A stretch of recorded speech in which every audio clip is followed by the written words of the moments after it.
মুঘল আমলে এই লাল কেল্লার ভেতরে একটি বাজার বসতো। এই বাজারের নাম ছিল মিনা বাজার। শাহজাহানের দুই কন্যা রোশনারা ও জাহানারা এই মিনা বাজারে সমস্ত লেডিস আইটেম বা জিনিসপত্র বেচাকেনা হতো এবং মহিলারাই এই বাজার বসাতেন এবং মহিলারাই কেনাকাটা করতেন। লেডিস আইটেমের মধ্যে লেডিস পার্স, গোল্ড, ঘর সাজানো সব জিনিসপত্র এবং গ্লাস, বাটি, থালা, মহিলারাই তারা এই সকল জিনিসপত্র এইখান থেকেই কেনাকাটা করতেন। এই মিনা বাজারে পুরুষদের কোনো প্রবেশ অধিকার ছিল না।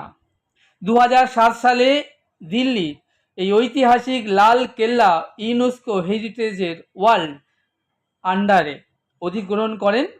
এই কারণে ভারতবাসীর কাছে এটি একটি গৌরবের বিষয়। দৈর্ঘ্যে প্রস্থে এই লাল কেল্লা 1.5 কিলোমিটার করে 3 কিলোমিটার বিস্তৃত। এই বিরাট বিশাল কেল্লার 75% ভারতের আর্মিদের দখলে রয়েছে। মাত্র 25% খুলে দেওয়া হয়েছে জনসাধারণের দেখবার জন্য। তাহলে সেই 25% ঘুরে দেখতে গেলে অন্তত 2.5 থেকে 3 ঘন্টা কম করে সময় লাগে। তাহলে ভেবে দেখুন কত বিরাট, কি বিশাল এই লাল কেল্লা। আমাকে দেখছেন, আমি শ্যাম সুন্দর এখন দাঁড়িয়ে রয়েছি ভারতের গৌরব দিল্লির লাল কেল্লার সামনে। আমরা লাল কেল্লার সামনে দাঁড়িয়ে আছি, নিউ দিল্লি। আপনারা দেখতে পাচ্ছেন এখান থেকে প্রধানমন্ত্রীর ভাষণ দেন দেশের জাতির উদ্দেশ্যে।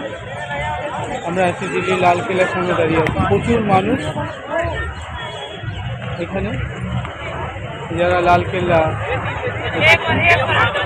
ভ্রমণ করতে, দর্শন করতে। এই দিল্লির যে বিরাট লাল কেল্লা, এর চারপাশে বিরাট খাল বা পরিখা কাটা হতো। এই পরিখাগুলো জলে পরিপূর্ণ থাকতো। এই জলের ভিতরে হিংস্র কুমির ছেড়ে রাখা হতো, যাতে বাইরে থেকে কোনো শত্রুপক্ষ এই কেল্লা হঠাৎ করে আক্রমণ করতে না পারে। আমরা আগ্রা ভ্রমণে, আগ্রা যে রেড ফোর্ট, সেখানেও দেখেছি রেড ফোর্টের চারপাশে বিরাট বড় পরিখা এবং সেই পরিখার জলের মধ্যে হিংস্র কুমির থাকতো। আর তার পাশে যে বন, সেই বনে হিংস্র চিতা, বাঘ এবং হিংস্র যে পশুদের ছেড়ে রাখা হতো। এই সব কিছুই করা হতো কেল্লা বা দুর্গ রক্ষার্থে।